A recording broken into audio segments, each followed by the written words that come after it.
All right, guys, it is a late Sunday night, and we got a pretty good show for you guys going on today. We got a lot to talk about, especially at the beginning of the show. So, welcome, and yeah, what show are they in for today, Lionel? This is the critically online edition of Off the Top Rope.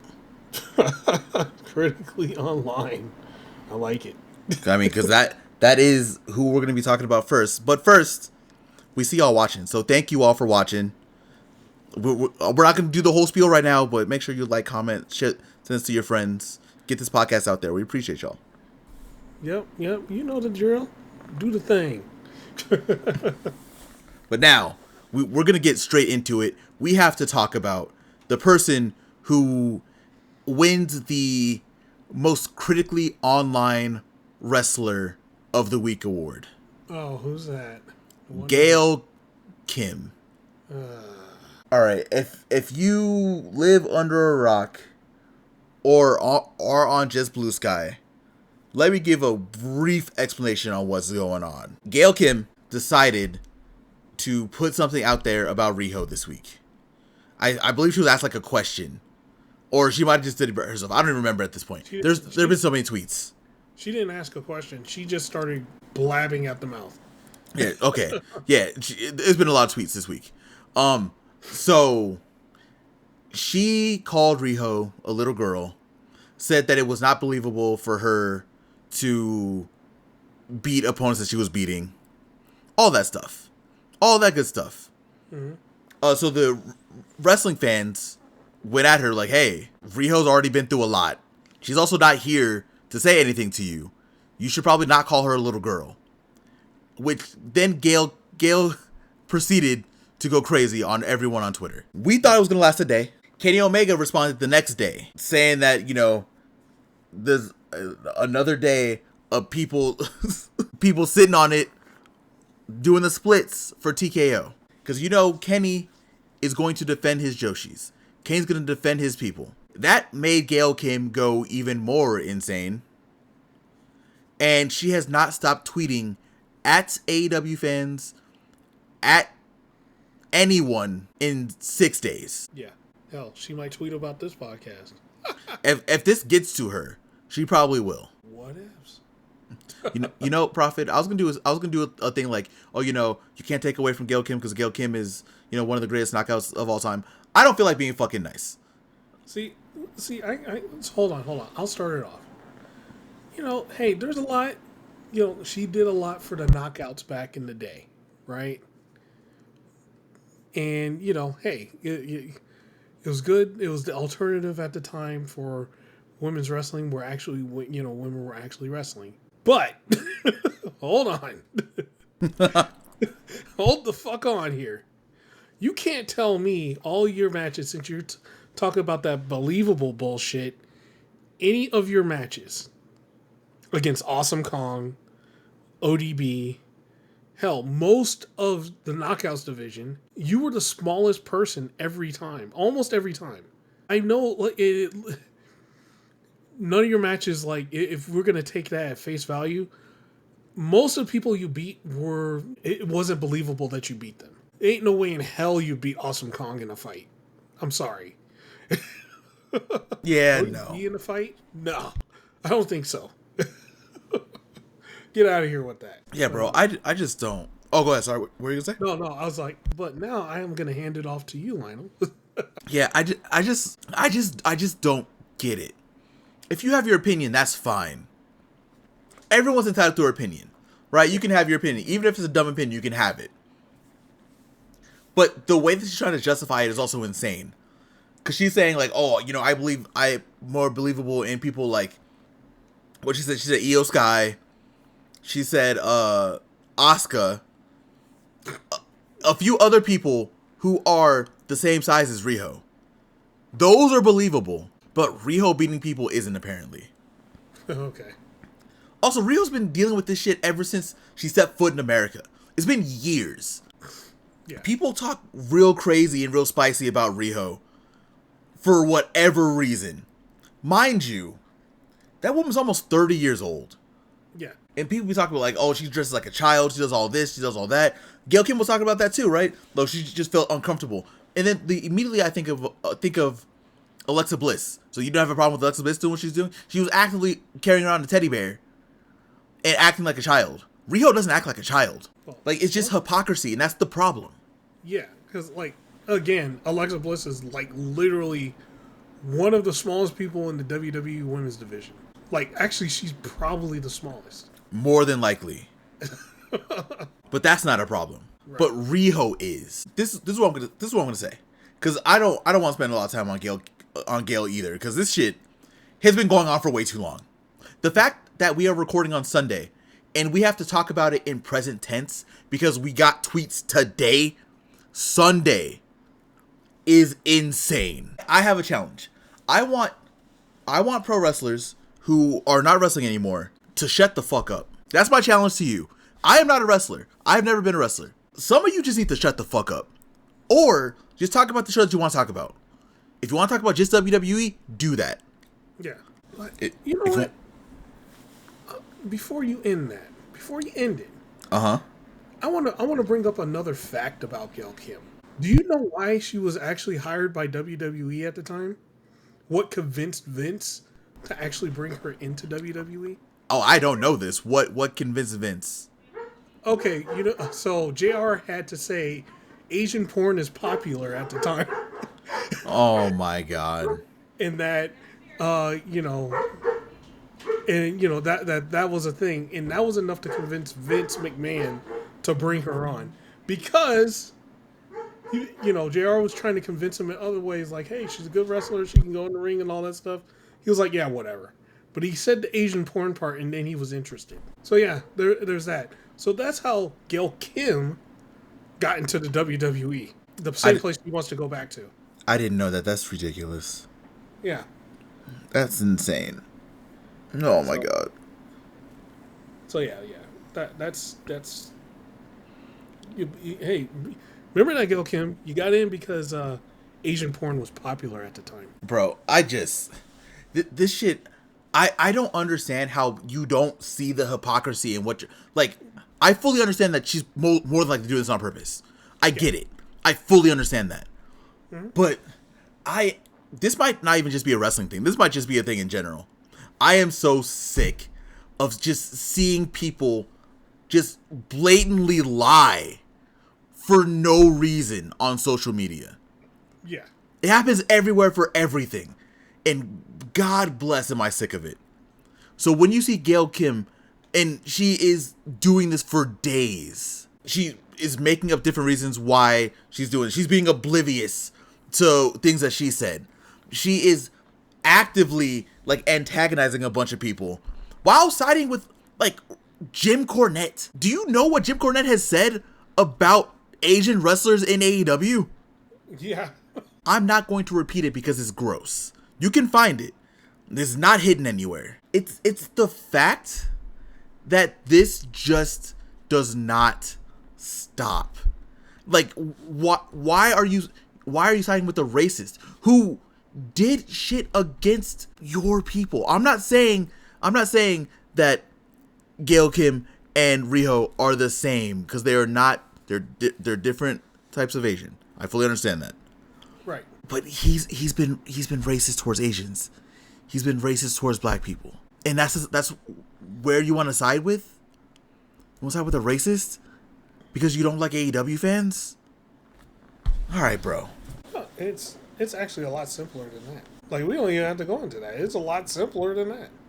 Go ahead. She's trying to get hired by WWE. That's all it is. I mean, she went to one NXT show, and now all she wants is in WWE. That's what she wants. If that gets her off of Twitter, go ahead and just fucking hire her. At this point, anything that we can. She hasn't tweeted in like 12 hours, which is great. In 12 hours, though. Whatever it takes to get this woman offline. If she needs a job, WWE will do it. She go right on over to NXT. Yeah, NXT with everybody else. You could be backstage. I know you don't want to wrestle anymore. I fully understand you don't want to wrestle anymore. You could be right backstage. You could be a producer. Wherever you want back there. Just backstage with World Star Hip Hop. Let's go. Yeah, just leave us the fuck alone, please. But yeah, bro, that's. Do we have anything else to talk about when it comes to her? Because I feel like we don't. Like, this is... Oh, no. Just... The shit she's saying is ridiculous. It is completely... Like, most of the shit she says is completely oblivious to what... One, her career, right? Like, what got her in. And also her matches, right? Yes. Most of her matches are not believable. If we want to break it down, they're not, right? Like, you will never get to a point where you're going to swing a chair at, like, somebody like Awesome Kong and, like, live to tell the tale about it. She would just beat the living shit out of you. Like, and it wouldn't even get to the point, you wouldn't even be able to swing the chair. That's the thing. You would just get killed. So, if we're going to go from a believability standpoint, you should have never been Knockouts champion. Plain and simple. That's all I can say. Like, or you were, you know, you could have been the bra and panties match champion in WWE. I don't know. That's about as believable as it gets. So come on, like, instead of tearing other wrestlers down, how about you, I don't know, like, say something actually constructive? Because what you're saying right now is full of shit. And that's the shit that she was saying. She was saying literally last week that she hates seeing other women tell other women down. Like, literally last week. And then she does it. And then she actively does it. Like, it's just, whatever, bro. I don't know. It's just so stupid. Well, yeah. It's a lot. There's a lot of, especially, it's a weird thing in the women's wrestling side because Mickie James, when she was on that show, before they kicked her off the show, or she went, I won't say kicked her off, but before she was removed from the show and somebody else took her place, was saying, oh, like, most of the women now aren't really good wrestlers, but, you know, they show their ass and stuff like that all the time. It's like, you literally wear Daisy Dukes all the time. You literally have, like, mostly there's, like, a lot of times where some of your gear is like thongs, okay? Stop it. It's just the hypocrisy. You can have your opinion. The more of the story, you can have your opinion. That's fine. But remember, if you put your opinion online, there's a chance that someone will check you for it. Or someone will talk to you about it. And just because someone checks you on your opinion does not mean you have to do a 6-day Twitter tirade. Well, that's it. That's the first time she got attention in a while. That's all. Yeah. Like, has anyone actively talked about Gail Kim until this week? No. Like, the last time she was talking about was when she got fired from TNA. Yeah, when she got fired from TNA. That was like, and look, we'll own up to it. We were one of the ones going like, yeah, you know, she'd be a good hire for AEW. But you know what? Twitter has a way of making people say stupid shit, and we get a little glimpse of what they really think. And look, we can admit when we're wrong. We were totally wrong on that. Let her go to the Fed. That's where she wants to be. You know what? We'll end this segment with what Mikey Ruckus said 3 days ago. By the way, at this point, Mikey Ruckus said that he once interviewed a drummer who pestered me about joining my band. He was decent, but didn't fit the vibe we were looking for. Just from the talk. We let him audition. It was not good. When I didn't hire him, he crashed out on socials. You guys ever seen that happen before? Mm-hmm. So we might have an idea on also why Gail Kim is going crazy. Sounds like she wanted to join. She got in the door. She got the interview and probably failed it. So they were like, okay, we're good. Because it wasn't even like 3 months ago when she was like, oh yeah, I need a makeup artist for Australia or something. Yeah. I don't know. So if that is the reason, that's also a very dumb reason. Like, shit, we all, you know, it happens to all of us. Who cares? Well, look. So she's in. So that puts her in the Eric Bischoff club. Probably. At least Eric Bischoff got to be on AEW TV. She did not. Anyway, that is that. Proffitt, I'm gonna ruin your night really quick. God damn it. It's all God. Oh. They ended in a tie. It was 40-40. Okay, well, no, we're good. They didn't. Is that fine? That's fine. They didn't win. I think that's worse. I think that's worse. Worse for them. They didn't win. They didn't lose either. So they sucked enough to where they couldn't win. So it's fine. Fuck the Cowboys. You know, the Cowboy fans are gonna be like, "Oh, we're in contention. We were able to tie with a team that is projected to go to the Super Bowl." It's like, no, that's not how that works. Dak is the best. He kept us in the game. He kept us in the game. We didn't have no offensive line. Dak ran up the points by himself. He kicked the field goal. He caught the ball himself. Oh, God damn it. He's the one who kicked the field goal to tie the game. He did it. It was all Dak. It was all Dak Prescott. Okay. So we have a few shows to talk about, right? Yeah, let's talk about them. First off, shout out to Stardom. We're gonna get the good news out of the way. Shout out to Stardom. Stardom had a really good show. It's on YouTube. If you have not seen it, it's free. The card was great. The main event with Saya and Azumi was fantastic. It was a great show. I only got to watch the main event. I didn't get a chance to watch the entire show because that's how my week has been. But that main event, match of the week, Saya and Azumi went crazy in the sold out Korakuen Hall. Did you get to watch the match? Do you have any thoughts on that? I did not get to watch the match. Bro, make the time. Watch the match. It's on YouTube for free. It's so worth it. We also got a Shuri signing during that show. Shuri was there. Oh. Yeah. It was a great show. We're not going to talk too much about it because I definitely want Proffitt to watch it because it was a very good show. What was not a good show was another show that happened in Japan over the weekend. We had Destruction in Kobe. I stayed up to watch this. I found time. I'm mad that I stayed up to watch the show. I'm going to go through the show really quick. I'm going to ask for your thoughts as we go. But yeah, there were also some like story developments in this that I didn't like, and I am the biggest New Japan fan in the world. I am one of the only New Japan fans that I know that watched every show during the pandemic. Mm-hmm. This shit is not great. Go ahead. No, it was just not good. Damn. It wasn't a great show. There were some bright moments. I'm not gonna say it was all bad, but I definitely expected more from the show. First match, we had a 10-man tag. Yo El Desperado, Yoshihashi, Yuya Uemura, and Shota Umino versus House of Torture. Sho, Doki, Dick Togo, Evil, and Sonata. Yuya Uemura did beat Dick Togo, so good guys did win.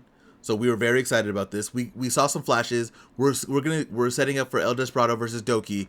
I'm guessing at King of Pro Wrestling, but they haven't really announced a time or date yet for that. I'm also expecting to see like some junior tag stuff here with Doki and Sho, and maybe Yo and Despe, possibly, but we'll see where that goes. Sonata, I don't know what the fuck Sonata's doing right now. Yoshihashi has nothing going on. Yuya and Shota, we're gonna see a little bit later. Evil, we're also gonna see a little bit later. Proffitt, do you have any thought? I don't. Did you even get? You didn't get a chance to watch the show, right? No, I didn't get a chance to watch that one. Okay, so we'll move on. Go ahead. All I saw was like, your Blue Sky comments, and it was like, when I saw them, it was like 1:00 in the morning. I was like, oh shit, there's a show on. Yeah, I was awake. And I think the last one I said is like, I'm going to go to sleep. So I don't I'll go sleep for the junior heavyweight match. That did not happen. I watched the whole show in the morning. I watched that whole show. Next, we had Tanahashi singles match. Tanahashi is a very bright spot right now. Despite the fact that he is, almost out of here, he is wrestling the most he's ever wrestled in his career, I believe, right now. Mm-hmm. He was able to beat Great Okan in about 8 minutes with a roll up. It was, it was a Hiroshi Tanahashi match in 2025, right? Like Tana still has it. He's able to do. I don't know how he's doing this, but he's still able to have like really decent matches right now, despite the fact that he is like beyond cooked right now. But it was a great match. The fun part though was Kaito Kiyomiya came out after and asked to team up with Tanahashi at the Noah show coming up in early October. So we're going to get Hiroshi Tanahashi and Kaito Kiyomiya versus someone. I don't know who yet. We'll find out soon if it's not already out because I didn't bother looking. Proffitt, what are your thoughts on Hiroshi Tanahashi? I'm not going to ask you about Great Con. You don't have to worry about that. Shit, Hiroshi Tanahashi, man. Look, there's a reason why he's the GOAT. There's a reason why. Shit. Hey, he's going out with a bang. He's like, yo, I'm going to just show up and the adrenaline's going to be pumping and my knees are going to be hurting later. That's what's going to happen. Like, bro, I'm legitimately scared about what's going to happen after Tanahashi's done. After the Tokyo Dome, I don't know what's going to happen. He is a very crazy bright spot. And his retirement run might go down as one of the best wrestling retirement runs of all time. Mm-hmm. Like, it's just crazy. Yeah, he's wrestling everybody, man. Like literally everybody. Going everywhere. Yep. Next match is the worst match that I watched this weekend. Mm-hmm. Probably the worst match that I watched this week. Potentially the worst match I've watched in about 6 months. God damn. We had the Never Openweight Championship between Boltin Oleg and Don Fale. God. Let me tell you, bro. You want to talk about cooked? Mm-hmm. Fale. Oh, yeah, he's cooked. That man can barely move. Yep. The match didn't even last 10 minutes. I don't know how long the match was, but it felt like it lasted my entire life. Oh, God. Bro, I was not... When we got the announcement, when Boltin and Fale started beefing, immediately I was like, no. We don't have anyone else for Boltin to wrestle. Nobody. House of Torture has a bunch of other people. If you want him to fight someone in House of Torture, fight one of them. Not Fale. This match, like I said, probably one of the worst matches I've watched, like, in the last 6 months. Like, it was not good. Thankfully, Boltin did win. In the span of 6 minutes, we did have some, we still had interference because of House of Torture. Right? Mm-hmm. House of Torture at this point. After the match, though, Boltin can't get away from House of Torture because now he has to wrestle Evil. And Evil's been very quiet since the G1 final. Mm-hmm. And if people don't remember, because people are now trying to completely, like, change history, Evil was cheered. People in Japan wanted Evil to win the G1 final. So Evil stayed quiet. Evil was doing 10-man tags, 6-man tags, not really doing much. Yeah. And he's trying to get his heat back now with Boltin. Because I'm pretty sure no one... Again, we can talk about it all we want. There are people actively trying to lie about it right now. No one expected Evil to be getting cheered more than Takeshita in the G1 final. And that's what happened. So they're trying to figure it out. So now he's going after Boltin. The match should be good. We're not going to get in a situation where people are going to cheer Evil, I don't believe. But we're going to be in a really weird situation if Evil does get cheered over Boltin. Do you have any thoughts on this part? So first off, him and Don Fale, man. Yeah, the last time I saw Fale when he first came back, bro wasn't moving that well. In the first place, walking around the ring. Bro, they want him in the G1. He was going to be in the G1. Don Fale is not Bad Luck Fale back in the day. Like, Bad Luck Fale, yeah, he was, he could move, he was decent, he could do stuff. But now, he about 400 pounds and can barely move. he was living that good life. Exactly. Great trainer. Very good at training wrestlers. Yes. Should not be in the ring anymore. But Boltin Oleg versus Evil, that should be a fun. It could be a fun match, but we got to go through the House of Torture bullshit. So yeah. We shall see. We shall see how it is, and Evil's always the interesting one because. Especially after, during the G1 and stuff like that where people are cheering for him, is if people start cheering for him again against Boltin Oleg. Yeah, I think New Japan will have a big problem if that happens. I don't think it will, though. Yeah. I don't think it will, but we will see. I'm guessing this is going to happen at King of Pro Wrestling also, but we will see. Yeah.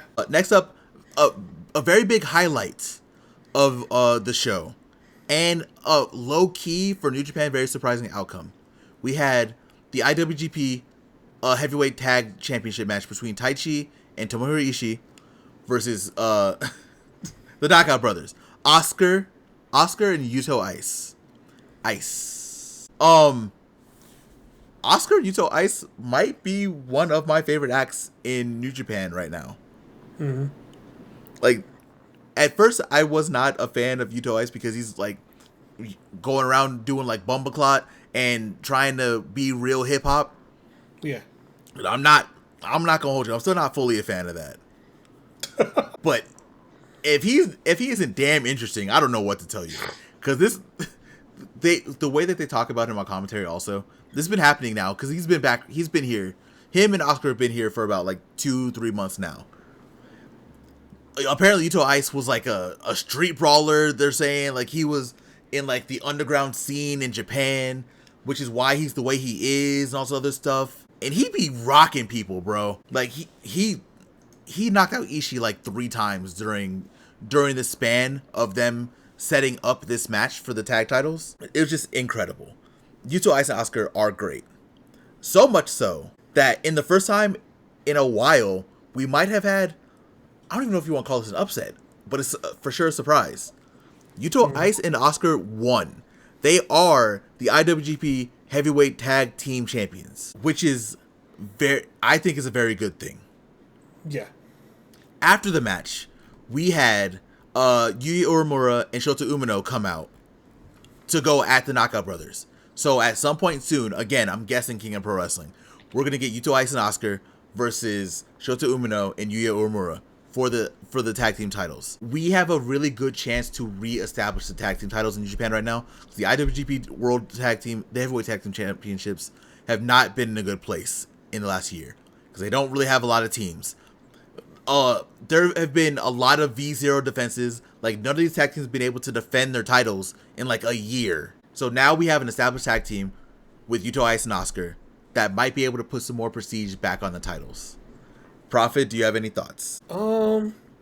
I think it's going to be interesting going through. It would be fun. A little crossover match between them and Brodito.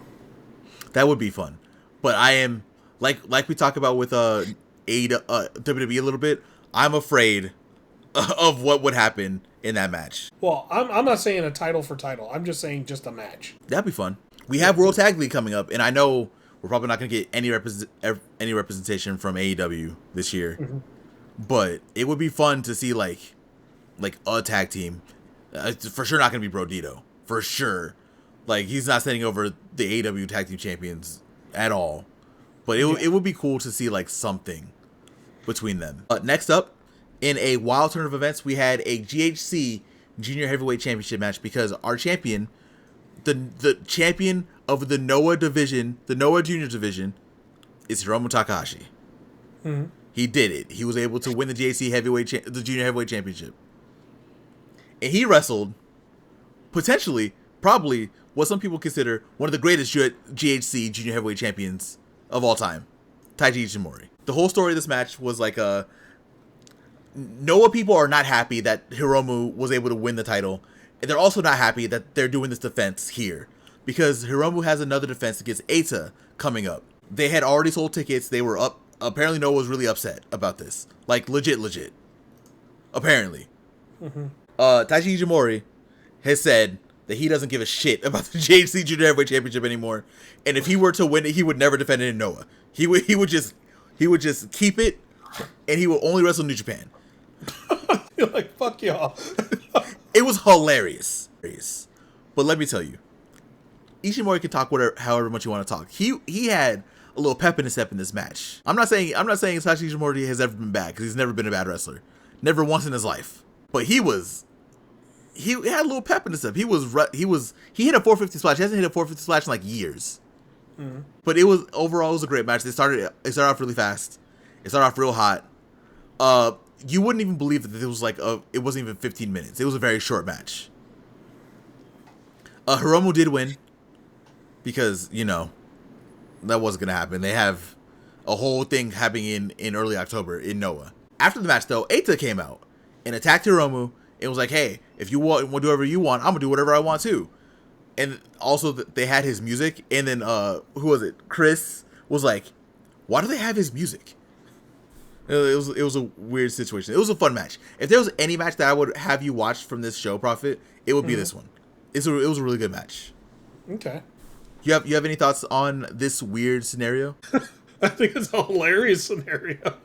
It's like, yeah, I'm gonna win your title, but fuck if I'm gonna defend it over there. Yeah, he's like, I ain't fucking going back to Noah. I did my time over there. I'm not going back. You smelt that WWE stink. That's why you don't want to go back.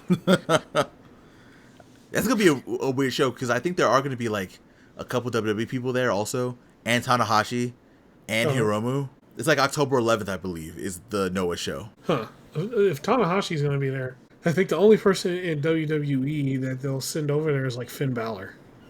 Potentially. Like, it's a potential. I know they're sending Io to Marigold to wrestle Mayu Iwatani, which I will be watching that match. I will be there. Mm-hmm. Next up, we had a special singles match, which low-key didn't really need to be here. We had Yota-Tsuji versus David Finley. At this point, they just need to get them on the card. This is the only reason why this match was here. Because nothing changed from this. Tsuji won. Because Tsuji just beats Finley all the time now. I think the record right now is like 4-2. Like, Tsuji's won 4 of their 6 singles matches. Mm-hmm. So this is just for sure to get both of them on the card. I don't know what's going on with David Finley. It feels like he might be leaving New Japan. Oh. I don't know. I just have a feeling. I would not be surprised if we see him pop up. I don't think they will put him in NXT. But he has ties to WWE. Right. Because of Fit Finley. Yeah. I can see him going main roster WWE in the next year.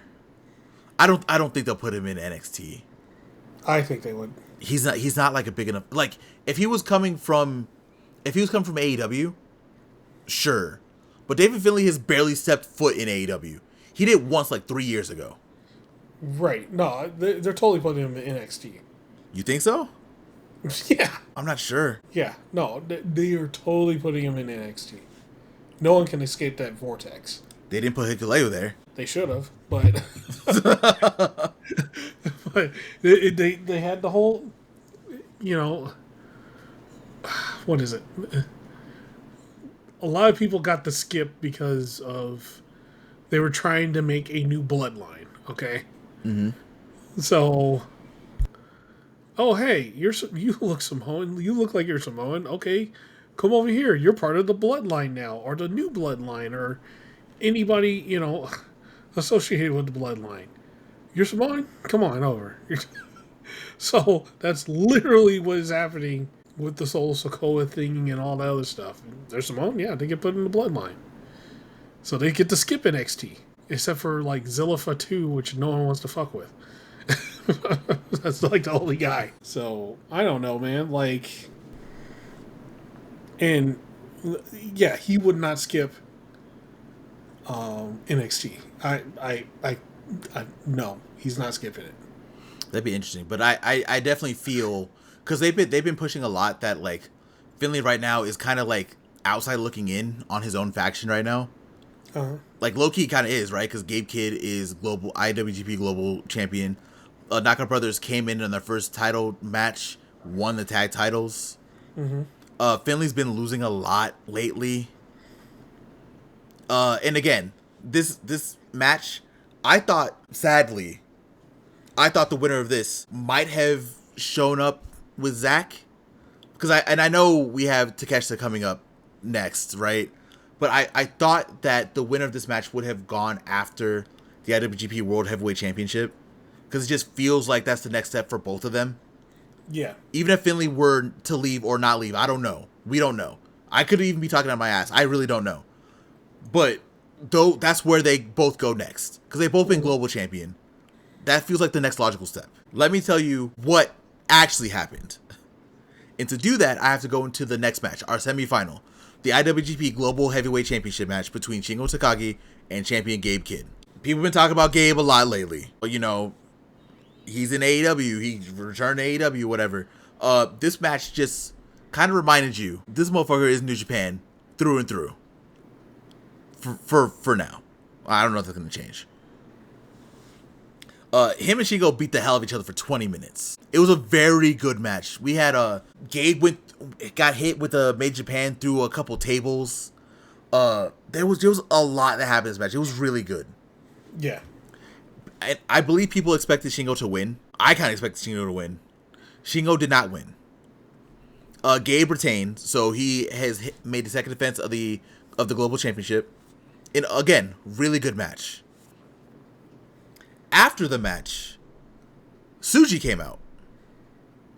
And I was like, why are you here? And we know why.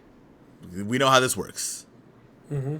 Tsuji is challenging for the global title at King of Pro Wrestling. And when I tell you, I probably would have had the police called on me for the way that I yelled because I was annoyed. Tsuji should be going after the IWGP World Heavyweight Championship. Yes.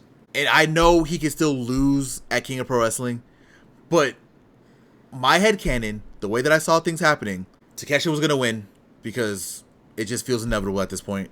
Despite the fact of what I like or what I'm not going to like, and I'm not even going to talk about that because we will get killed if I say my opinion on Takeshita in the IWGP World Heavyweight Championship. Neither here nor there. Well, I'll probably get killed for my opinion, but I think he's going to lose. That's what I want. I love Takeshita. I don't want him to be IWGP World Heavyweight Champion right now. So I think he's going to lose.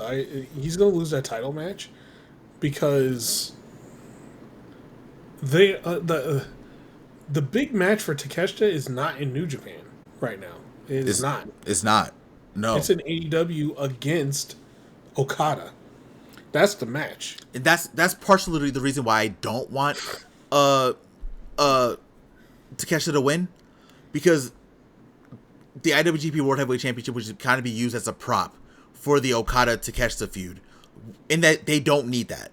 That's not necessary for this. Right.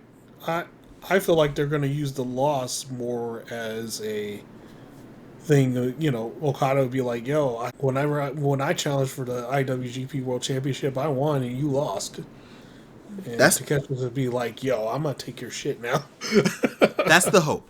That makes the most sense to me, which is probably why they have Tsuji here in this spot against Gabe, potentially. So yeah, they're gonna be wrestling at King of Pro Wrestling on the 13th. Gabe and Tsuji for the IWGP Global Championship. Do you have any thoughts on this situation that we have going on? It's interesting, but you know, we get more Yota Tsuji, so it's good. You know, he's not out in the outliers of, you know, obscurity or anything like that. He's in the hunt for something. That's a guy that should always be in the hunt for something. He should not be nowhere, you know, in the middle of nothing. Yeah. So it's, you know, it's good. Finally, for our main event of this show, the IWGP World Heavyweight Championship match between Zack Sabre Jr., champion, and Ren Narita. When I tell you, I was not a fan of this match, Proffitt. We didn't even get like a lot of House of Torture shenanigans in this match either. Like, there wasn't a lot. Mm-hmm. But I gotta be honest, bro. And I as much as I want to like not do this about New Japan right now, Ren Narita should not have been in the spot. Right. Should not. Even if Ren Narita was not in House of Torture and was still kind of acting like the Ren Narita that he was before House of Torture, you know, Shibata's son, whatever that thing was, probably still was not ready for this spot. This was probably Zack's worst title defense. The match wasn't even bad either. The match was all right, but Ren Narita definitely was not ready for the spot. This was the most filler of filler championship defenses that I've seen in my life. God damn. Because we all knew what was happening next. Takeshita had already said that he was going to challenge at King of Pro Wrestling. And there's no way on God's green earth, I don't care how cooked Gato is as a booker, he would not make the main event of King of Pro Wrestling IWGP World Heavyweight Champion Ren Narita versus Konosuke Takeshita. Oh, hell no. There's In no world was that happening. Which is why you sit and watch this match, and you can't even really, in my opinion, this is just me, I'm speaking for me, I could not get into this match because I knew there was nothing that Ren could do to win. He could have had the entire House of Torture come out and actively stomp on Zack for 45 minutes. Mm-hmm. Zack was still going to win this match. Oh, yeah, he would have won. There's no way. And this happens, or this already happens, right? Like, we have a situation like this in AEW when it comes to TNT Championship already. We had this on Saturday. Mm-hmm. But this one, you just knew that there was no way. And of course there was no way because Zack won with the Zack driver. He didn't even tap out. He pinned him. Got him up out of here. He said, yeah, thank you. Thank you for the title defense. Now get the fuck out of here. Yeah. I expected to see someone show up. Like, I don't know why I thought Takahashi was going to be here. That's on me. That's my fault. I thought Takahashi was going to come out here and, like, face down Zack or something. We didn't get anything like that. Zack just kind of talked, and then he left. And it sounds like Takeshi's not even going to be there for the road to King of Pro Wrestling. Mm-hmm. Sounds like he's just going to show up at King of Pro Wrestling to wrestle Zack. So we're not going to get any kind of preview tags or anything like that from his section of this feud. Nothing. Yeah. But yeah, that's where we are. Proffitt, you have any thoughts on the main event? They shouldn't even had it. To be honest. Yeah, no, like, at that point, they shouldn't have had it unless they were building. We don't have to say they're building up to something because, you know, some stuff doesn't need to be built all the time. But no. You have this show coming up, the King of Pro Wrestling show. It would have been good to have Takeshita there just to pop out and be like, oh, no, what you did today was light work. I'm the real deal. So, see you at King of Pro Wrestling. Something. Bro, I would have taken a video package. We didn't even get that. Yeah. Nothing from Takeshita. Other than him being on Twitter saying, this is what I wanted. I'll see you soon, Zack. All right. We couldn't have made a video to play for this? Like, anything? Yeah. I don't know. Like I said, and there could be a whole conversation that we need to have about the partnership between New Japan and AEW and the partnership between AEW and CMLL. That's probably not the conversation to have today. I want to see what happens with King of Pro Wrestling before I have this conversation. Yeah, those partnerships are kind of different. Yeah. But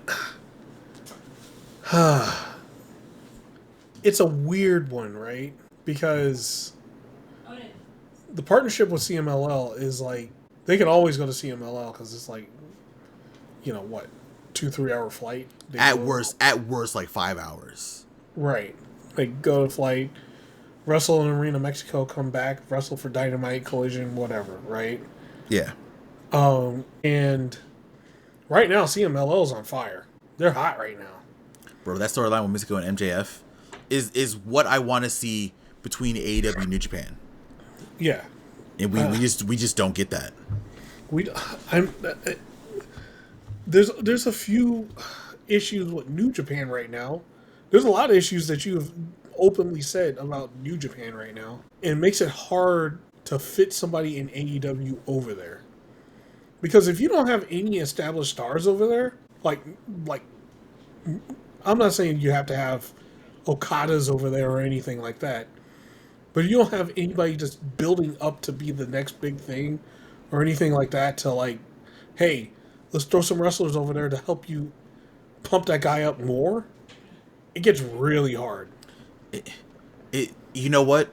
You make a good point. You make a very good point. It's the fact that we still don't have anyone that it feels like they're really building outside of Takeshita. Like it feels like the next guy for New Japan is Takeshita. And again, that's no slight. If Takeshita wasn't full-time AEW, I would love this. Right. But we've talked about it before, right? And we're not going to rehash it because we got 2 more shows we got to talk about on this podcast.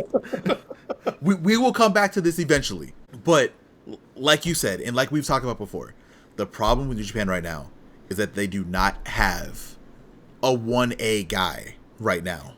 Right. I mean, Zack is great. Tsuji is great. But they're not being platformed like they should be. Like, probably right now, the biggest star in New Japan is probably Zack. Mm-hmm. They don't, like... Well, honestly, no. Right now, it feels like the biggest star in New Japan is probably Tanahashi. It's Tana, yeah. So, it's going to be interesting to see what happens. I think they need to really hit it out of the park with King of Pro Wrestling. They need to establish some things. And Takeshita winning the IWGP World Heavyweight Championship, if he does, is not what New Japan needs right now. New Japan needs to establish their own in-house people to bigger things. Mm-hmm. But again, we will have a bigger conversation about that probably after King of Pro Wrestling. Yeah, because Pro Wrestling. because if that show is not great and results in the things that I think is going to result in, we're going to have a very serious conversation about New Japan. It's not going to be a good one. Well, yeah, and that's the thing is because if I think New Japan's issue right now is they don't have that big guy right now. They don't have an Okada. They don't have an Omega. They don't have. Yes, they went to AEW, but that's not. That's not AEW's problem. That's New Japan's problem because they weren't building anybody to take those spots. They don't have anybody in the tank. Like right now, we'll talk about AEW for instance, right? Mm-hmm. There's, we don't have a Swerve. We didn't have, Kenny Omega for a little bit. We didn't have Ospreay or, I'm forgetting one. We'll just say Swerve, Omega, Ospreay, right? Yeah, for now. That's a good trio. But we had all these other wrestlers all stepping up. All of them, we had the Kyle Fletchers. We have, so we have the Kyle Fletchers. We have Bandito. We have, Brodito. We had the Hurt Syndicate. We have Ricochet, Gates of Agony and crew. For the instance, Christian Cage and Adam Copeland. We had, we just had everybody else stepping up. We have the stars, right? We have people. If our big guys are out, we still have people who keep going. It's not like in New Japan, the big guys are out and we have to, we still don't know who our other guys are. They don't know who their guys are. Like me, honestly, this is me armchair fucking, armchair GM or armchair, booking. I would put the goddamn jetpack on Yota Tsuji. That's your guy right there. That is the dude. Put that jetpack on him. He's that guy. That's part of the reason why I thought it would be nice to see him, even if he wasn't going to be the next challenger. I think Tsuji should be the one main eventing the Tokyo Dome against whoever is the champion. Yes. But right now, probably not in a good place because as much as I love Hiroki Goto's back. And if they put Goto in the main event, if you want Goto to be the guy, and don't get me wrong, Goto did great. The summer of Goto has been great. The Goto Revolution has been fantastic. He's not your long-term solution. Right. And that's the problem with New Japan right now. They don't have the long-term solution. They got a bunch of short-term. They don't have that long-term. Like, they're failing at building the long-term solution. Mm-hmm.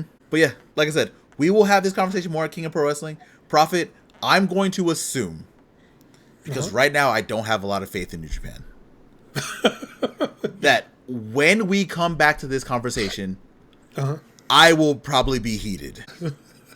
That'll have to just be an episode on itself. So we'll talk about that when we get there.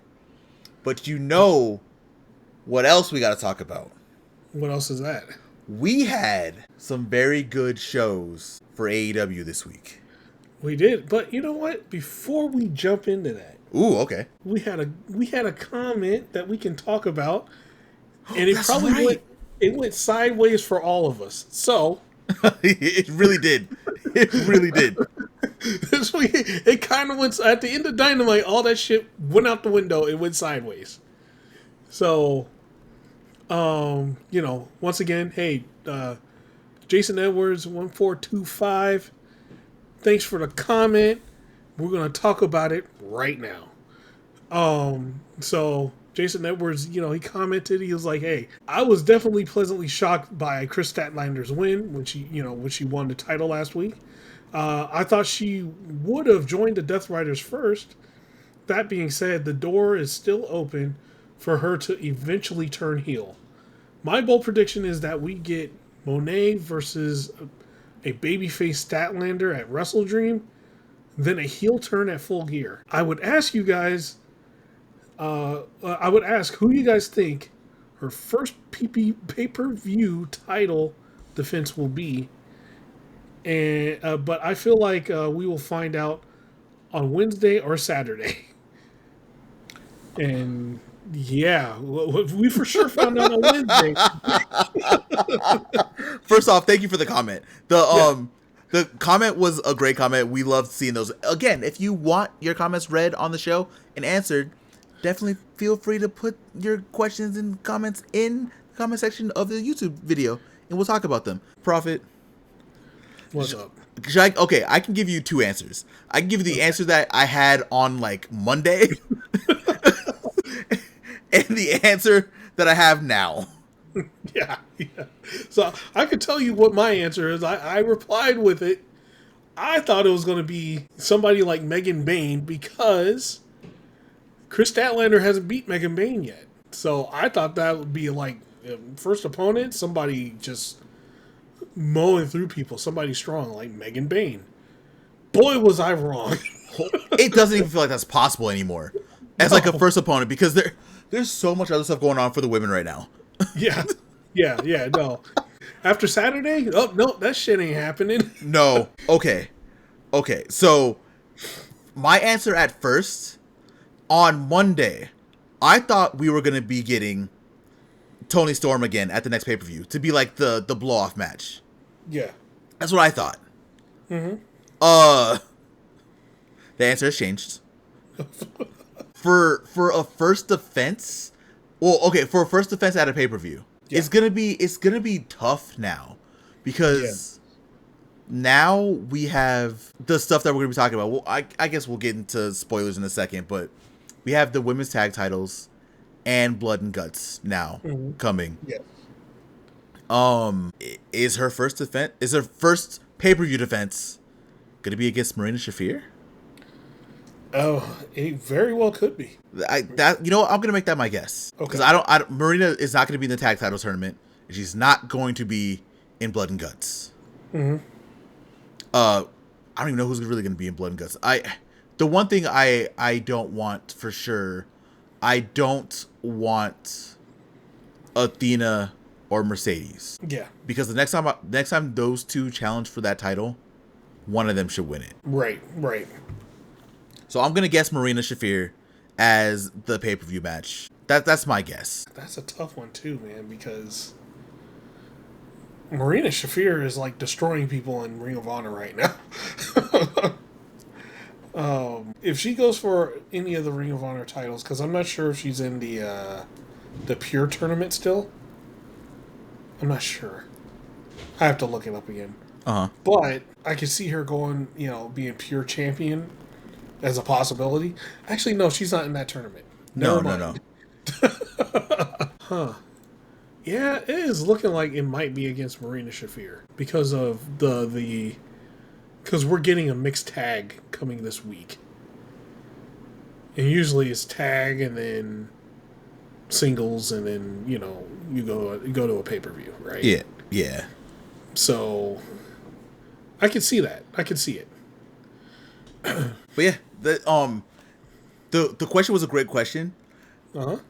With how the week shaped up, the answers were completely different.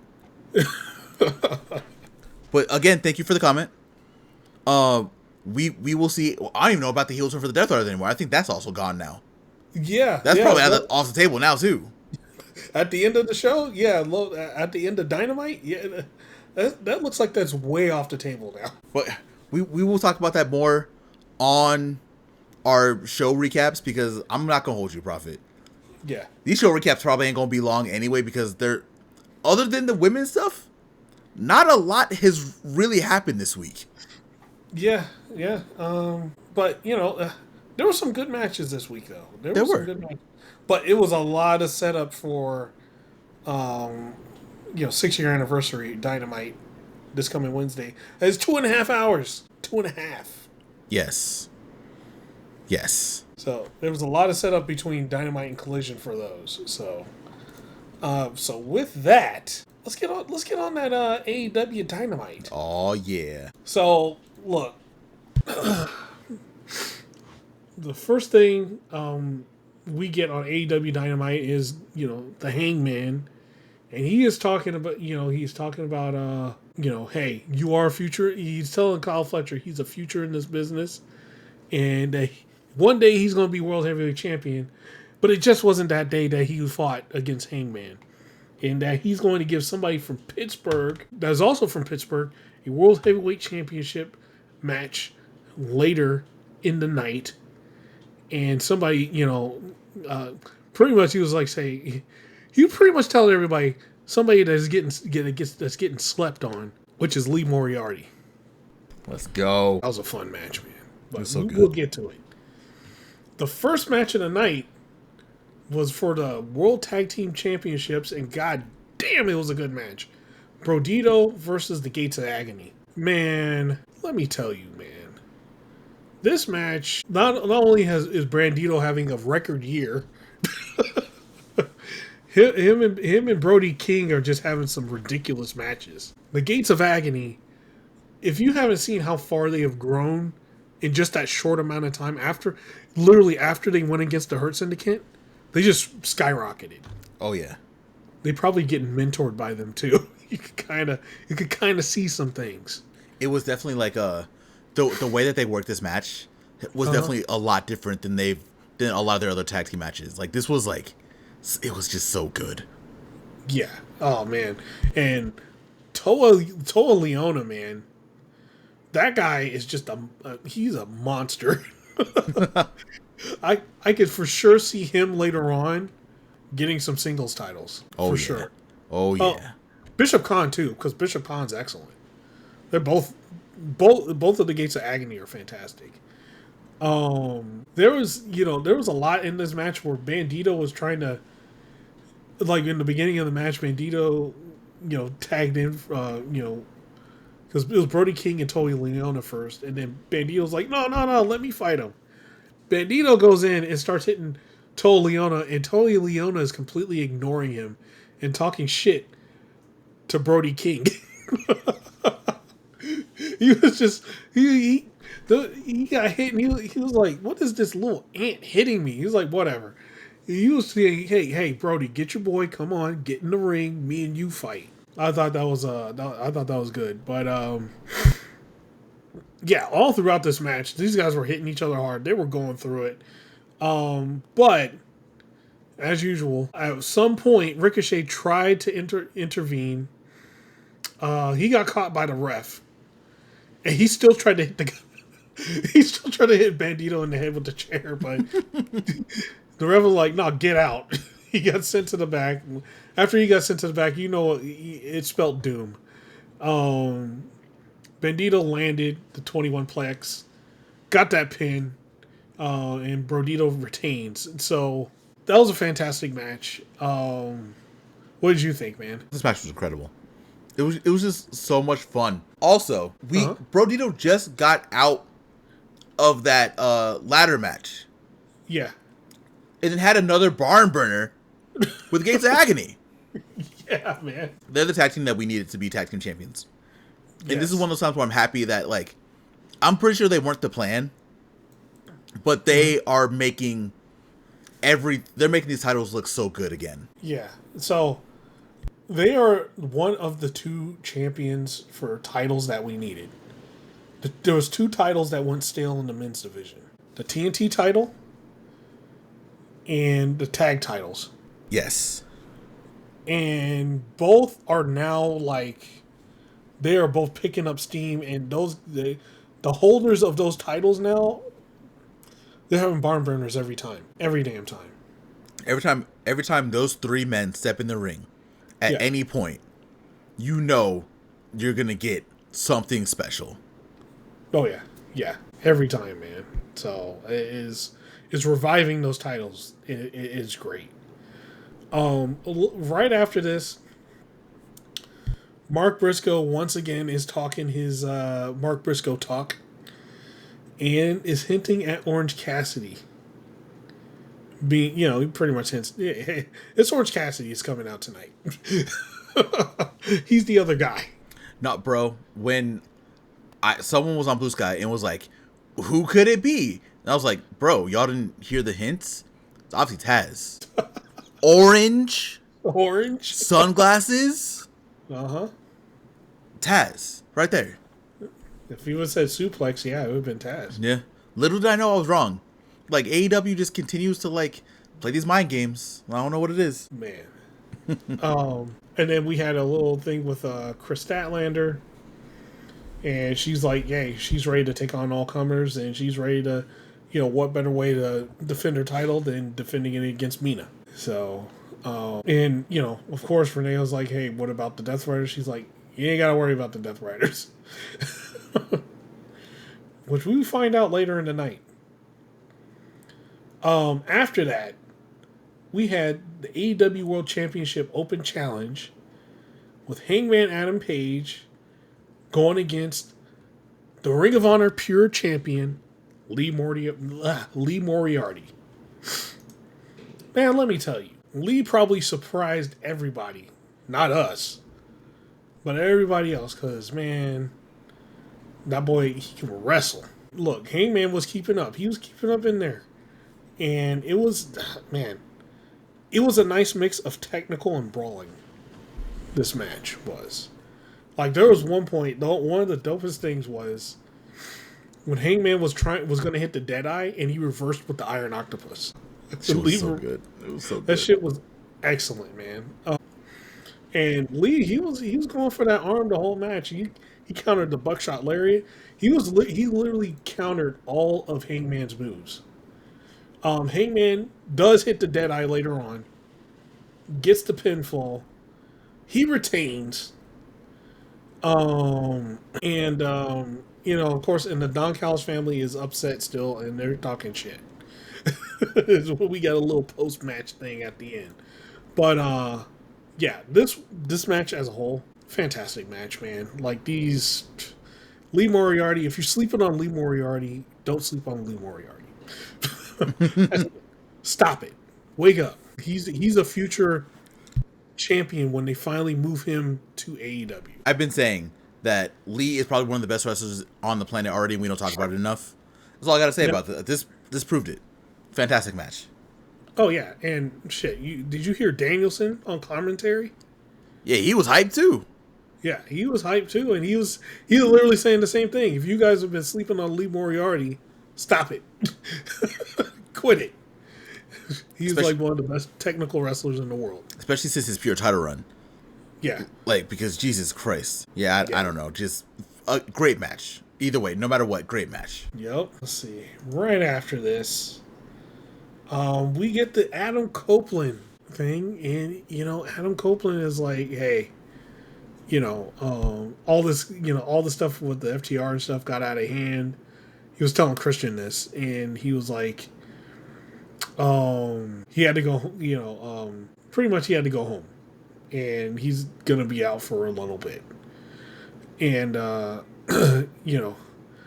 and Christian Cage was like, man, well, you got a family to go home to. I don't got a family anymore. And Adam Copeland's like, no, I'm your family, man. And he's like, Christian Cage is like, yeah. The end. But people took this way out of context. Like, they took this stupidly out of context. Look, he's going to film Percy Jackson, okay?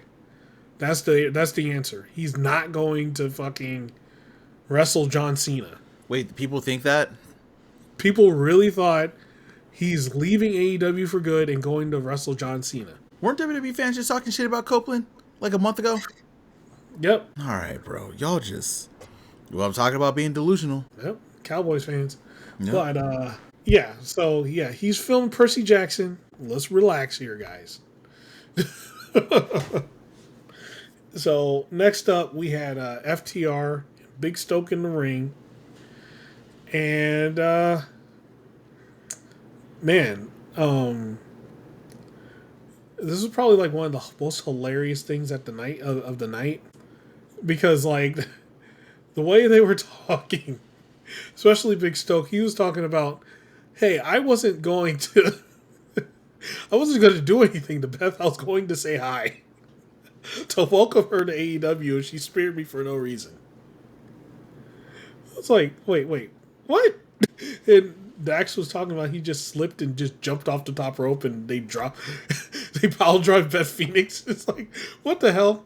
What kind of excuses are you guys trying to make? But besides that, besides some of the stuff they were saying last week, they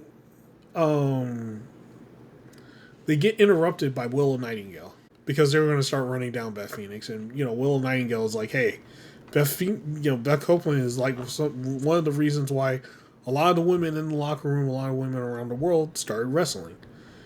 So, pretty much she was telling them to stop running her down.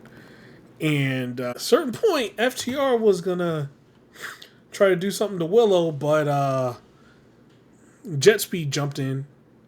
They knocked them all out of the ring. It was Big Stoke that was left, and he was going to get beat up by Willow, but FTR dragged him out, and they went on their way, pissed at Willow and Jetspeed. So I think that's our next feud, Jetspeed versus FTR. What did you think about the segment? I love Willow Nightingale. I just love her so much. I think she was the perfect person to come out here and talk about Beth Copeland, which is, you know what? I know I don't do this for Copeland. Beth Copeland just does not work for me. Beth Phoenix, I'll get used to it eventually. But it was great to see that. It was also fun to see Willow in this situation because AEW doesn't really do this often, so it's nice to see like these kind of worlds collide. And then Jetspeed versus FTR is going to be the feud that cements Jetspeed to be the next AEW World Tag Team Champions. And I can't wait for it. Yeah. No. Yeah, this is that feud is gonna be great. I cannot wait. Probably won't have to wait much longer because they're gonna do it probably on Collision next week, if not this week. On Dynamite this week. I don't think they're going to do it on Dynamite, but Collision, yeah. God, I would love that. Next up, we had MJF, and MJF is upset, man. He's like, hey, he lost his way, and he pretty much, he lost everything. He's like, hey, I'm gonna take a step back, look into myself. He's gonna stare into his soul and get everything out. And he's gonna be he's saying he's gonna be the biggest piece of shit when he comes back. And he's probably coming back with somebody. I would think he's coming back with somebody when he comes back. So he's going to take a little break, and then he's coming back. I think he's filming another movie. So once that's done, he's coming back. And he's going to, he's going to be he says he's going to be the best version of himself, which means he's going to be the biggest asshole in AEW when he comes back. Oh, yeah. So, and yeah, he even admitted he was trying to hotshot himself in all these different ways, but it just didn't work. It just ended up not working at all. So, yeah, good stuff, man. Yeah, good segment. We'll see MJF when he comes back. Yep. So, our next match, first, the Don Callis family shows up. They all get into the ring. And Don Callis is like, I spent 6 days and 6 nights making this picture. And it is ready for tonight. So come on and bring it out. They bring it out. He called it a masterpiece. They bring out the masterpiece. They unveil it, and it's Orange Cassidy in it. Orange Cassidy broke into the picture and destroyed Don Callis' masterpiece. So of course, Don Callis is pissed off and telling them to go at him, and the rest of the conglomeration come out and they fight the Don Callis family. This was a fun match. Good fun to see Orange Cassidy back, man. Like, miss that guy, man. But he's finally back. We got him in there, and this was just a crazy match because like everybody was going in, man. Like it was almost like a tornado tag at one point, because you almost didn't know who was legal and who wasn't because of how chaotic it was. But at the end, Briscoe hits the Foggy Blow, Orange Cassidy hits the Orange Punch, and they scored a victory. So the conglomeration wins, and Don Callis is upset. So this ain't over. Any thoughts on the match, man? I thought it was really good.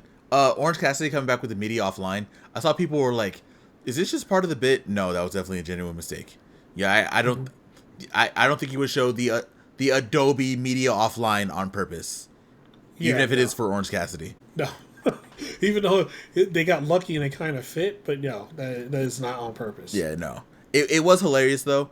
And again, the match was good. It was also just nice to see Orange Cassidy back. We have like another heavy hitter back in AEW, so it's just fun. We're almost back, man. It's crazy. We say almost, but we're firing on all cylinders and haven't missed a beat. It's true. Like the depth of AEW's roster feels like they're finally using it properly, because we've been talking about this for years now, right? Yeah. This is the time that we have people stepping up, and this is the time where this like deep roster is really being used properly, which is very nice to see. Yeah. So we had Kyle Fletcher, who's talking about, going against Hologram next week. He's like, yo, put your streak on the line for my title. So we're going to get, at least we think we're going to get Kyle Fletcher versus Hologram. That kind of changes on Collision.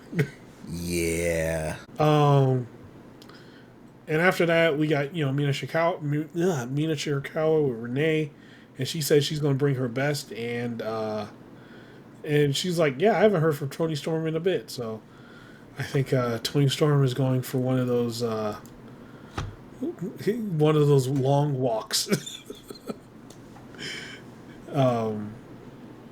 But she says she's ready for Statlander tonight. After that, we get the Jurassic Express. They return next week for the 6th anniversary, so that's going to be fun. Should be really good. And our next match is the Death Riders, Claudio versus Powerhouse Hobbs. And what is there other to say than big meaty men slapping meat? Because that's what this match was. They're beating the piss out of each other, man. This was just a powerhouse match. Both guys, they were, it was just literally a power struggle until, one gets the upper hand. Eventually, Claudio, Pac appears, of course, which distracts Powerhouse Hobbs, because Hobbs put the straps down. Who he was about to do. So Pac showed up at the right time. Distracted Hobbs. Claudio then proceeds to hit the neutralizer on Hobbs and gets the pin for the win. And then the rest of the, Pac and then the rest of the Death Riders start jumping Hobbs. At that point, Samoa Joe and Hangman Adam Page get to the ring and help out Hobbs, and they run everybody off. So good stuff, man. And damn, Hangman is fighting the Death Riders again. Yeah, I don't know how I feel about that. But yeah. Should be, as long as we're not getting like I don't. Well, no, because Moxley already has a match at Wrestle Dream, so I think it's not going to be Moxley. I don't think it's going to be Claudio. Probably not Pac. So I think we're safe for now. Yeah, I think this is just a one-off right now. God, hopefully. I hope so. So at this point, Tony Khan has his big announcement. We are finally getting the AEW Women's World Tag Team Championships. It's been 9,000 years. We're here. We're finally here. We are finally here. So it is going to be fun to see all these new tag teams that are going to pop up. Who's your prediction to be the inaugural champions? Who you got? Ooh. Oh, God. Man, it's kind of a toss-up between... I think it's going to be a heel team. So I think it's going to be Bane and Penelope, either Bane or Penelope Ford, or the Triangle of Madness. See, I was gonna go with the babyface team. I think it's gonna be Tony Storm and Mina. Tony Storm's in there. That changes things. Yeah. Well, we don't have the bracket yet, right? We don't know. Yeah. We don't know who's in it. We don't know how many teams are in it. All we know, we'll talk about on Collision. We got a couple promos from like a couple tag teams. So yeah, we'll see who's in it. I don't know when we'll get the bracket. Probably next week, 6-year anniversary. So we'll see. Because I don't think it's gonna be TJ. Not at all. I don't think so either. It's not gonna be like the Renegade Twins.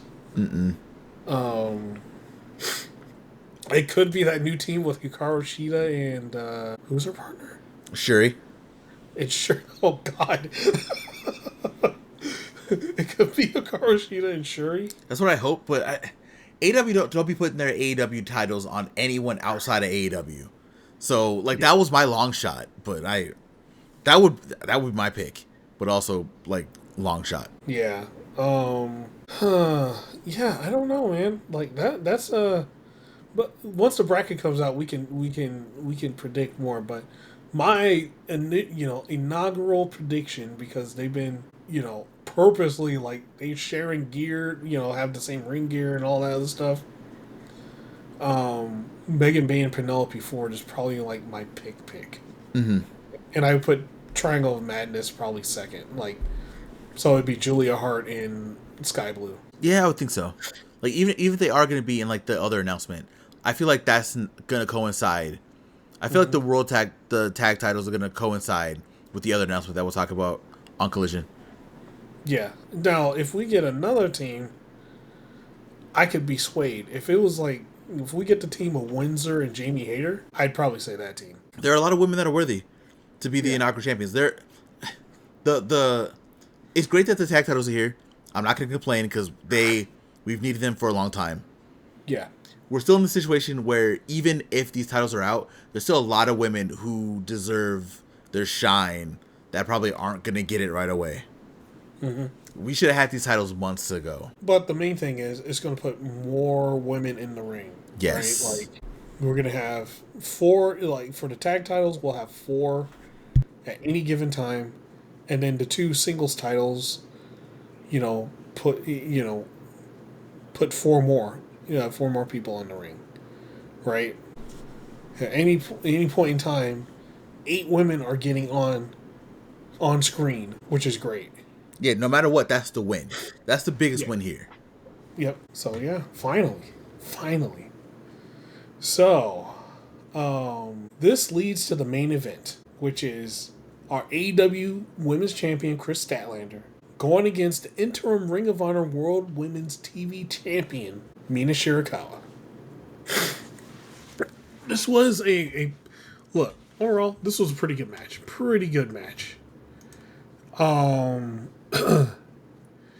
Again, this is another match again where Kris Statlander uses the seatbelt pin. And she used it to pin Mina, and she, retains. But, this match was... There were some points where Mina was looking like she was going to...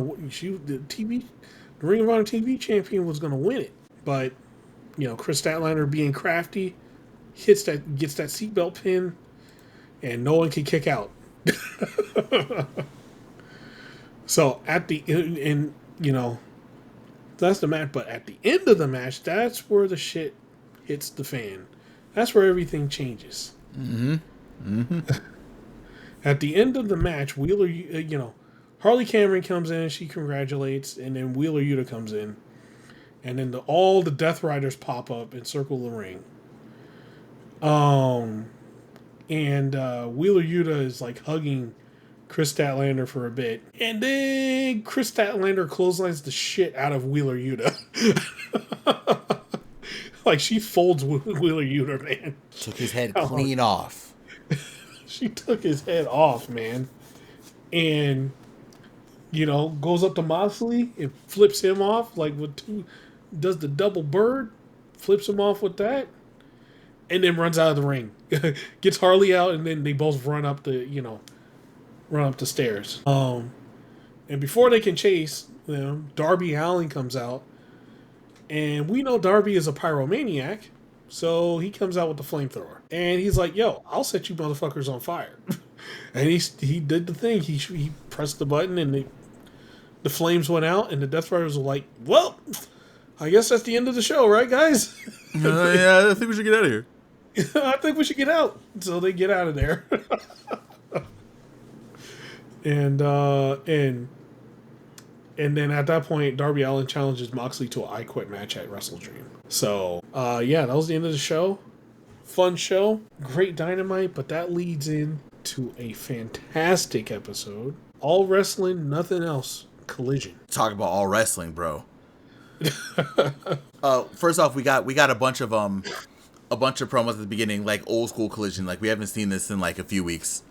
Yeah. We got things from Dan Garcia, Daddy Magic. We got things from Fletcher. We got things from a lot of people. Jamie Hayter, Julia Hart.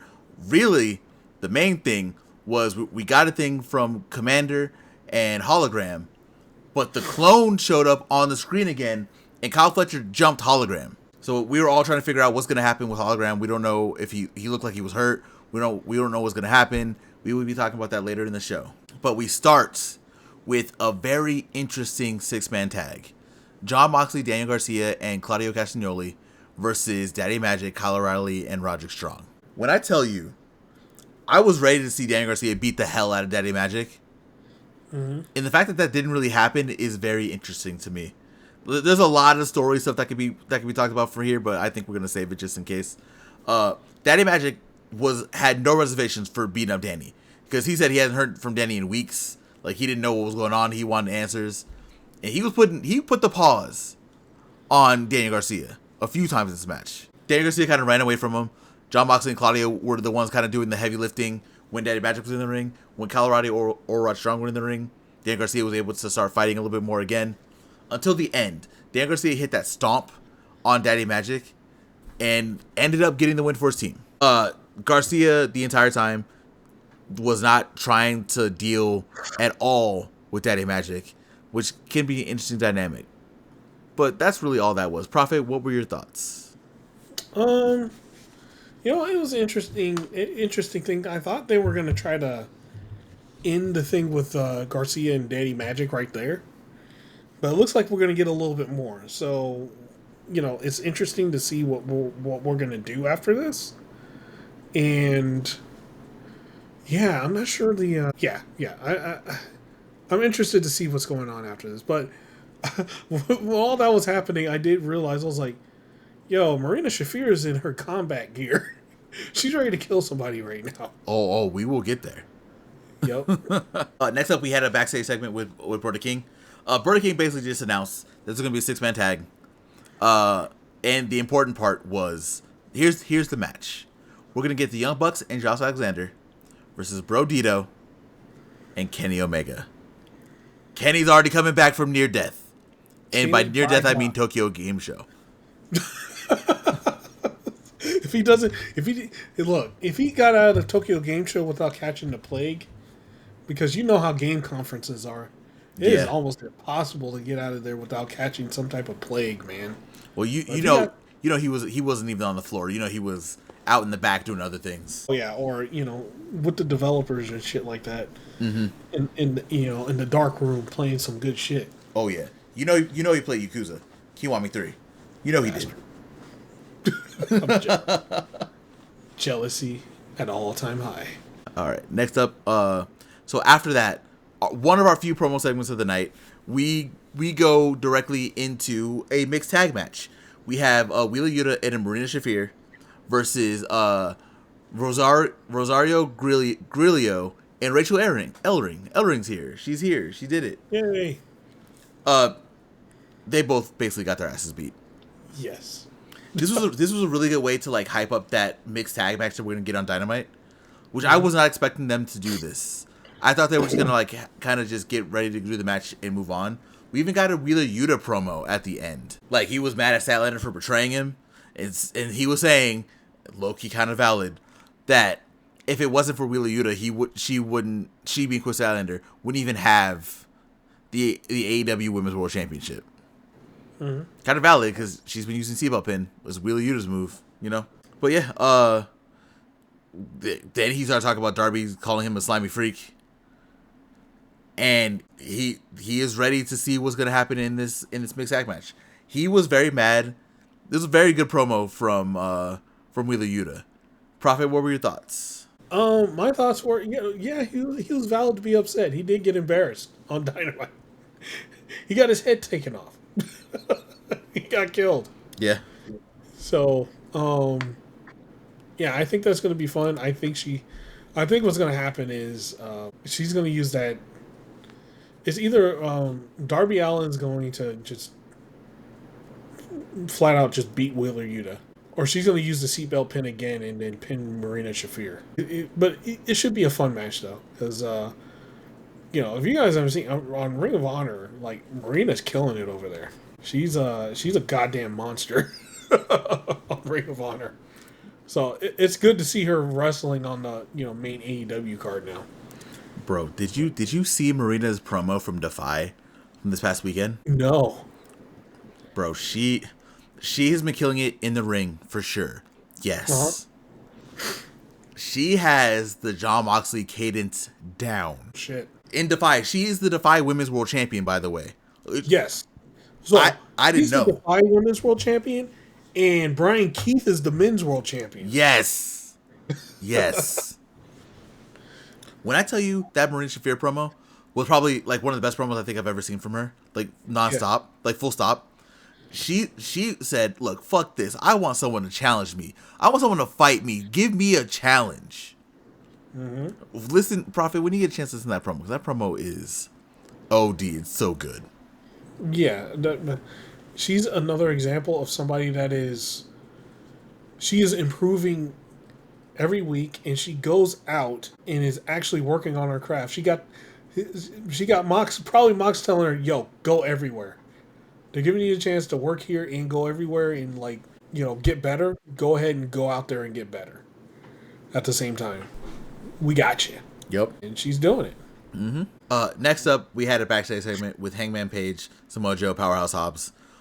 Basically, we kind of talked about it before. You already brought it up, but because Katsura Shibata is out for injury for right now, Hangman's gonna step up and be with the Death Rider. Oh my god, that would be catastrophic. He's gonna be with the Ops, and we're gonna be getting a 6-man tag on Dynamite. We have the Men's World Champion Hangman Adam Page, Samoa Joe, and Powerhouse Hobbs versus Jon Moxley, Danny Garcia, and Claudio for Wednesday. So that's gonna be very interesting. Anything on this one? No. It's gonna be fun. It's gonna be a good thing. So can't wait to see it, man. Same, bro. Same. Next up, we have I almost called them the Acclaimed. They're not the Acclaimed. We had Max Caster and Anthony Bowens versus the Swirl, Blake Christian and Lee Johnson. I don't even know what to say about this match. This was Max Caster's first win since the split, and it happened to be with Bowens, who came out with a plaque that's saying he was a world record holder. I don't know what record he got. I don't know. It is what it is. But it was very interesting to see them together again, because they were not messing with each other for that first little bit of the match. Like, they did not want to deal with each other at all. Eventually, they were kind of working together a little bit here and there, but it definitely never felt like they were trying to work together on purpose fully. There was a point where Max Caster came in and saved Anthony Bowens from a pin. There was a point where Max Caster wanted to do the Scissor Me Timbers. Bowens wanted nothing to do with it. There was a lot of really interesting things in here. I will say, though, again, this was Max Caster's first win. He actually got the pin for this match and got the win. Yes. Jerry Lynn came out and he was like, "Yeah, we're back." And they're both like, no, we don't. I don't want anything to do with this. And they both leave. Well, actually, it was Bowens that didn't want anything to do with it, because when he's like, Jerry Lynn was telling them, "Hey, go ahead and do the scissor thing. Give the people what they want." Caster was gonna do it. He's like, "I'll do it if he does it." And then Bowens, his hand, he almost did it. He almost put the scissors up, but then he was like, "Nah," and then he left. rolled it out of the ring. Yep. You have any thoughts on this one? I think it's going to be interesting when if they do get back together, the dynamic between the two. Because the dynamic could be, they're both just pieces of shit, right? That's what the dynamic is gonna be. They're very clean, but they're a bunch of assholes now. They're like a bunch of conceited assholes. Because look, the funny thing is, what Anthony Bowen's coming out with the plaque, and as the world record holder or whatever, he's doing the same thing Max Caster's doing. Oh yeah. So he's almost imitating Max Caster in a way. So yeah, the dynamic's going to be interesting. I'm very curious to see where this goes. I don't think they're going to really get back together. I would be okay if they didn't. Uh-huh. But we will see where this goes, because it's very they're able to make this interesting again, which I enjoy. Right after this, we're gonna go through a couple promos pretty quick. Nick Wayne says he's come for Christian Cage. He broke his foot. He never forgave Christian Cage, so we're gonna see where that goes. While Copeland's gone, it's gonna be interesting to see how this works out. And then afterwards, after this, Ty Mello, Anna Jay were backstage. They were talking about how they are ready to be the first women's tag team champions. They've been together for 5 years, and they're going to do what they can to get those titles. Do you have any thoughts on those two promo segments? No. I thought they were good. Yeah. Next up, we had what I'm going to guess was Proffitt's match of the night. Mm-hmm. We had the team of KM, Corey Sparks, and Paul. I didn't know that was his name. That's interesting. Versus Dalton Castle and the Outrunners. Yep, match of the night. We have a new trio. And boy, did this work out very well. It worked out way better than I thought it would. With those vignettes that we got a few weeks ago, I thought that was going to be like the peak of this. But them as a trio works very well. It really does work, and it's kind of crazy because Dalton Castle, in a way, is like an 80s caricature, right? Yeah. So he kind of plays into, you got these two like 80s guys in this other 80s caricature. It's a pretty good dynamic. It's really crazy how good it works. We're for sure going to be seeing more of them. I don't think I have to mention it, but Dalton Castle and the Outrunners did win this match. Yeah. Yeah, I don't know if that should surprise anybody. But like Proffitt said, this was very interesting to see them working together because it's one of those trios that for sure should not have worked but did. Yeah. So we will see where they go. Trios champs. I mean, at this point, I would love anyone else to be trios champions. Trios champs and feud with MXM. All right, we got this. God, MXM versus the Outrunners and Dalton Castle. Yes, MXM and Johnny TV. John TV, yeah. Yeah, that whole crew. That's the collision shit that I need, bro. That shit would be so good. We just need those trio titles anywhere else. Because, again, they have me... I can't believe AEW has found a way to make me want to take a title off of Katsuyori Shibata. Literally my favorite wrestler. I don't know how they did it, but they did it. Next up, we got a little thing for Tables and Tacks. This was basically just like a rehash of Tables and Tacks and then a rehash of what MJF said on Dynamite, so we don't have to go through that again. After this, though, we had our TNT Open Challenge. Proffitt, we were talking about this earlier about champions that are making their titles very relevant and interesting again. We talked about Brodito. Now we got to talk about Kyle Fletcher. Yes, sir. Because he beat Commander in a barn burner of a match. Oh, hell yeah. Bro, this shit was so good. Also, I really miss Commander a lot. Mm-hmm. And Commander looks like he has like a couple new little things, right? Like there was a point where he was doing his top rope run. Kyle Fletcher dodged it. Commander stopped, turned around, and then was able to get at Kyle Fletcher again. I've never seen Commander do that before. Yeah, no, that was new. It was very interesting. We got a 450 splash from him. Fletcher was still doing Fletcher things. Obviously, it's Kyle Fletcher. We figured that we were gonna hear news about Hologram And we did hear news about Hologram during this match. Hologram's injured and will not be able to compete on Wednesday against Kyle Fletcher. We don't find out during the match, but we find out after the match that we're going to be getting Kyle Fletcher, who did beat Commander, against Orange Cassidy for the TNT Championship on the 6th anniversary show.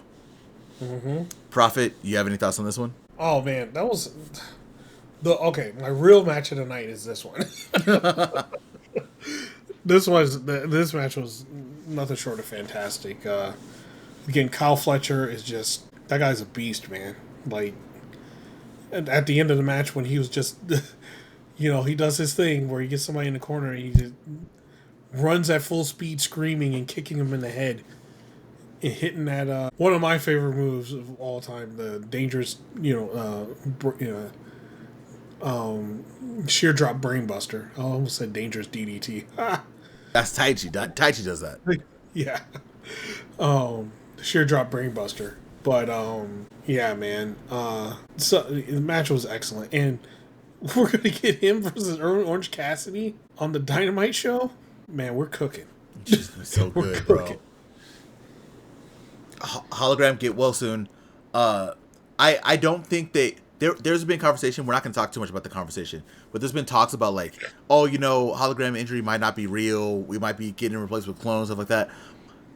I don't really like companies at all to begin with, but I don't think AEW would lie like that for this. They wouldn't advertise a match and then pull it for a planned thing. I'm guessing hologram is really hurt, so hopefully he gets well soon. Yeah, I think he really is hurt. I'm pretty sure, because like I said, I don't think they would do that. If they did, that's kind of gross. If they pulled him for like no reason, that'd be kind of gross. Next up, we had a tag match between Big Bill and Brian Keith and Eddie Kingston and Hook. It was supposed to be a normal tag team match, but as Hook came out, it said Tornado Tag, so they went crazy in there. Eddie did look a little bit better in this match than he did at All Out. Mm-hmm. I think it helped being a tag team. Yeah, a lot happened in this match. It was a lot was going on. I can tell you though that we know who won. Oh, of course. Hook and Eddie Kingston took the win. It was a very interesting dynamic between Eddie Kingston and Hook, and I am excited to see where this goes. I am one thing I'm surprised about. I'm surprised that we didn't hear Eddie say anything about this yet, like on AEW TV. I know he's talked in a backstage thing on Blue Sky and Twitter, but very interesting. We didn't get a promo from him yet. I'm guessing we'll get one soon. Proffitt, what were your thoughts on the match? Oh, the match was good. It was it was crazy for one because it was tornado tag, so they just kind of went nuts. But they did for a little bit. Hook got isolated, man. He was getting beat down during this match.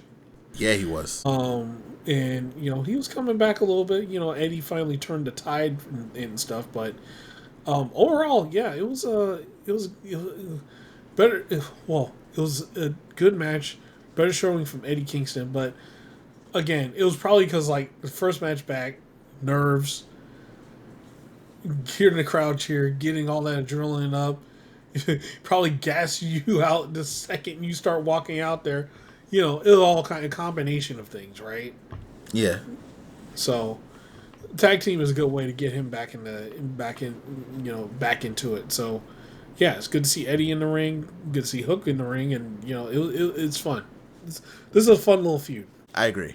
I don't think we're getting any more of this. I think this is it. So we'll see where this goes. We'll see where these two teams go next. We go from one team on the rise to one team low-key kind of going on the downhill. We have the Bang Bang Gang. Bullet Club Gold is out there, and they're a little bit upset because they lost their chance to be in the ladder match for the AEW World Tag Team Championships. But they talked to Jay White. They said they needed a change. They needed someone else to join that they have history with. And Juice said, this person, some people you would say this was, and then Ace Austin slides on the screen.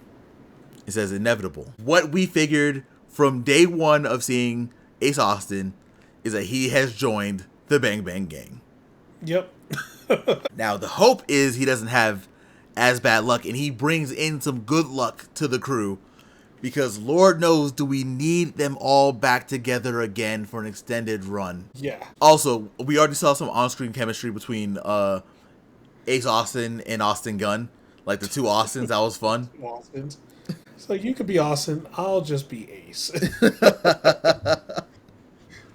You have any thoughts on this segment before we get to the main event? No, you know what? Cool, man. Like, we get Ace Austin on screen. He's going to be doing his thing. And look, if you haven't seen Ace Austin wrestle, that guy is insane. He is so ridiculous. A good ad for AEW. For sure. One of those that was on TNA that was ready to get up out of there. Chris Bay, I know you ain't ready to wrestle. I fully understand. We coming for you next, bruh. We gonna get you out of there. We promise. We gonna get you. Bull Club Gold needs you. Come on. We gonna find a way to get you out of there, bruh. Chris Bay, soon. You don't have to wrestle, but we'll make sure we get you out of there. Next up, we had our main event of the evening. Jamie Hayter versus Julia Hart. This was actually a very good showing from Julia. Because I know Julia's been getting a little bit of flack lately because it feels like she was kind of plateauing for a little bit. But this was like a really good showing from her. And obviously, Jamie Hayter needed this kind of showing also.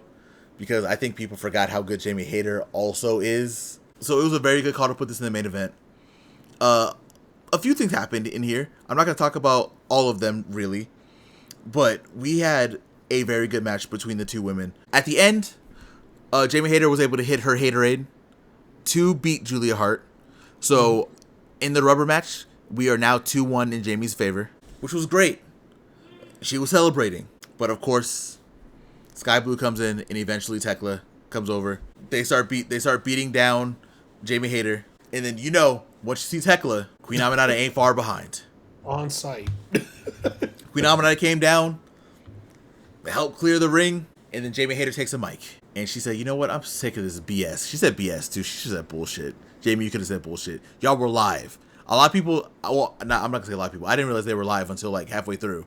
I didn't even realize they were in a different arena until halfway through, but that's neither here nor there. Neither here nor there, honestly. I for sure thought this was a taped episode, bro. For like the first like 60 minutes. Anyway, that's not important. What is important is that after Jamie took this mic, she said, I am sick of the Triangle of Madness putting their nose in places that they don't belong. But I have a good way to solve this. It's just 3 simple words. Blood and guts. So not only are we getting the AEW Women's World Tag Team Championships, we're also getting Women's Blood and Guts. Yep. And when I tell you, I was like, when we got the announcement for the tag titles, I was like, oh, you know, we'll get Blood and Guts next year because I know Tony Khan doesn't like to do big announcements like this for the women. But we got 2 in 1 week. That means this was a shut the hell up type of week from Tony Khan. He told us to shut up, mind our business, and he'll get to the stuff that he wants to when he gets there. And boy, did he. Proffitt, what were your thoughts on the main event and the last segment? Main event was fun, man. Like again, both of the, Julia Hart and Jamie Hayter. It was a fun match, man. I think what people get caught up on with Julia Hart is she wrestles like slower, like a slower style than most, because like out of like the Triangle of Madness, the other two are you would like to say like the other two are like a blitzkrieg, right? Like they just go balls to the wall and just swarm you. She is a little more technical with it. Mm-hmm. And a lot of times people mistake technical wrestling for like being slow and wrestling bad or something like that. Was really not the case.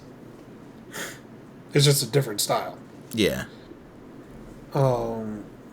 So yeah, they both showed, they both did a good match. It was a good main event. And the Blood and Guts announcement, I was like, oh, I am intrigued. And I think that's happening on Dynamite. we're for sure like we're gonna get it. They need to be in a very specific arena that can hold 2 rings for this. Yeah. Right now, nothing's on the schedule. We know it's coming though. Okay. It's just about when. Yeah, it's a matter of when. It's not going to be. Well, it's not going to be in like the next 2 weeks because they're going to the one arena and then they're going to Daly's place for like Dynamite and Collision. I think the week after. If I have to take a guess, because we don't have this settled. We don't know. But I'm going to guess that the match isn't going to happen until late October. That sounds about right. If I had to put a date on it, I think the week of Halloween is when we're going to get Blood and Guts. That's my guess. So the week of the 27th. Okay. We don't have anything announced. So please, if you listen to this, don't take this as gospel because we don't know. That's my guess. But yeah, man, it's Blood and Guts is here. The show is over. We made it through. We talked about 4 different shows today. Very stacked episode. Mm-hmm. You ready to wrap this one up? All right. Time to wrap it up. Let's do it. All right, y'all. As always, thank you for listening, especially if you made it this far. We had a very, very packed episode. So Proffitt's going to tell you more about the YouTube, but please make sure you comment and let us know. Give us some questions, stuff like that. But really, if you want to talk to us, if you want these answers sooner, make sure you talk to us on Blue Sky. You can follow the whole podcast at TAGPW Podcast. You can follow Proffitt at Proffitt, Proffitt. You can follow me at Shikoku. I spelled it last week because I wanted to smoke. It's on the screen. You don't have to worry about it. We are on there a lot. We talk a lot about Dynamite Collision. I talked about New Japan, like Proffitt said. Proffitt was talking a lot about Tokyo Game Show. I saw their message earlier this week. So definitely go over there, follow us all, talk to us over there. There's a lot of things that we can talk about when it comes to wrestling, games, anime, all that stuff. So make sure you're following us there. Also, if you can't listen to this on YouTube, again, Proffitt's going to tell you about the YouTube in a minute. Make sure that you're following, liking, and sharing, and listening on Spotify. These episodes are up on Spotify every week for all of our podcasts. You can listen to them on the go, listen to them while you're on the treadmill, listen to them right before Dynamite comes on. Like, whatever you want to do, just make sure you're going over to Spotify and listen to the podcast there. Proffitt, tell the people about the YouTube. All right, guys. First off, thank you for listening. If you're listening on YouTube, thank you. If you're listening on Spotify, thank you again. So, first things first, with the YouTube channel, you don't only get one podcast. Well, right now you are getting one, but you'll be getting 2 other ones. So, so for the first thing, if you like this episode, tap that like button. It for sure helps us out, helps get this podcast to anyone and everyone that likes pro wrestling and, specifically likes AEW and other companies. So with that, one of the things we want to ask you to do is comment, man, because, let's get a conversation going. I know we talked about some things on the show. It is a longer show than normal. So, well, actually, no, it's about the same amount of time. We did pretty good this week. I'm not going to lie. Damn, we did really good. So, we talked about a lot of things, the Gail Kim situation, New Japan, what's going on there. Just a whole lot of stuff today. And, of course, the episodes of Dynamite and Collision, the women's tag titles. There has to be something in there you got to comment about. Don't be silent. You know you want to comment. Tap them, hit them comments. Come on, let's get it on there. Also, subscribe, hit that bell button so whenever our podcast comes out, you get notified and you can watch the episode as soon as it drops on YouTube.